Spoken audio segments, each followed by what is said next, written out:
How you doing, guys? PJ here with the PC release of Redfall. At the very start of this video, I've basically put you some Xbox Series X footage running on a 4K TV, just for reference. In my opinion, it actually runs very well on the console at 30 frames per second. Seems smooth enough anyway. But how does it run on PC? Well, I've tried this on a i7 with a RTX 2060. Okay, so you've got 6GB graphics card there, and you've got a 6-core 12-thread CPU. Pretty decent one, so, you know, was hoping for good things. It's okay. We've had a lot of disastrous PC game ports lately. I mean, let's face it, pretty much everything that's come out in the last year has been utter rubbish. Stutters, problems, crashes, etc.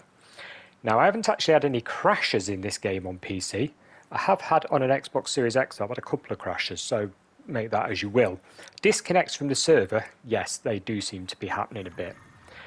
The settings on it are Billy Basic. Okay, so for me, the graphics settings on it are, okay, this is basically just the console version with a quick list of stuff. There's not much, in my opinion, you could do with a lot more fine tuning on it than what we've actually got, sadly. But I am going to show you it running in full low. Now, on the left-hand side of the screen, you'll notice the readout I've got there. Now, that's showing you things like percentage of the GPU used, how much GPU memory it's using. Currently, we're on like, what, 4.5 GB, for example, and what all the CPU cores are doing, along with, of course, normal memory used and FPS used, you know, the amount of FPS we're getting while running around. So, low settings first, and to be honest, it didn't look bad for low settings. You know, I was quite surprised. I expected low to look worse. Don't get me wrong, the game isn't a graphical showcase anyway. You know, I mean, I'd just come off the back of playing a decent graphics game, and this was like, oh. Low settings, as you can see where I was doing the tree shadow there, there's a big culling of stuff. So the distance where stuff's culled and it, you know, sort of disappears is very short. You can easily see it. The shadows look blurry and wonky, but the game's playable. You know, it was around 60 FPS, and that's sort of a key thing with this setup with the 2060 graphics card. It's always around that. It doesn't stay at that. You'll go down to like 45 FPS or up to 90 FPS. It's all over the place.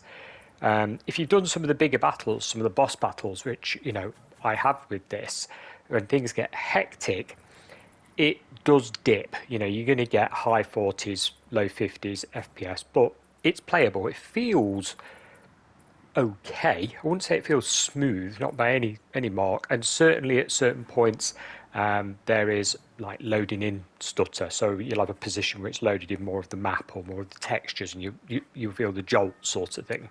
Here's epic settings. So the best the game's got.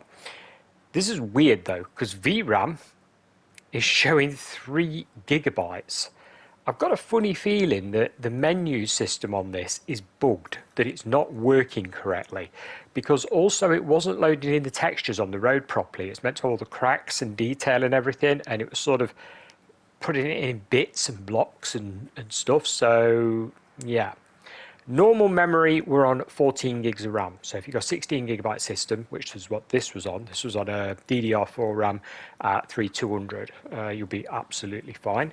FPS there, look, 3422, and that was a loading stutter. That's what I'm on about. That was actually spooling in some more of the map or some more textures or something in the background, and it had a hard dip. That can happen just like now when there's nothing going on. So it's really weird. It obviously needs polish like every other PC game lately. I mean, it's as if PC is a bit of an afterthought at the moment. I don't know what's going on.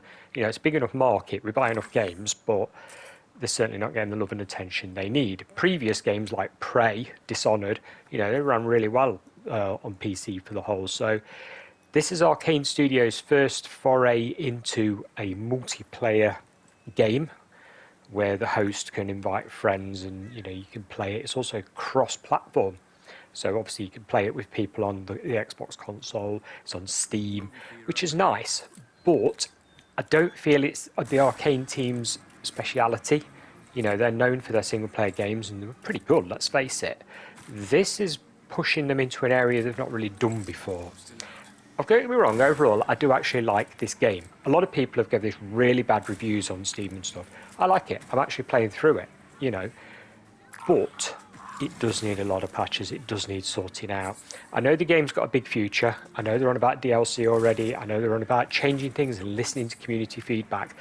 Anyway, load times. They're quick, really quick. I've got it on an NVMe drive and no problems at all. It's really, really fast. I'd say it's as fast as the console, which is a good thing. I mean, that's an equivalent drive in there anyway, so it should be. Bugs and issues? Not really. I mean, the AI is a bit dumb, to say the least. Sometimes they'll just stand there and sort of you can walk around them. I've had textures loading very, very slowly, which happens on the console and on the PC, and I've tried it on 3 different PCs now, and it doesn't matter what PC it is. So we've tried it on a 4070 Ti, and the texture's still loading slowly. But anyway, you can see how it plays, guys. That pretty much wraps it up for me. Hopefully this was some use to somebody somewhere out there. Thanks a lot for watching, and I'll catch you again next time on the next PC video. Bye for now.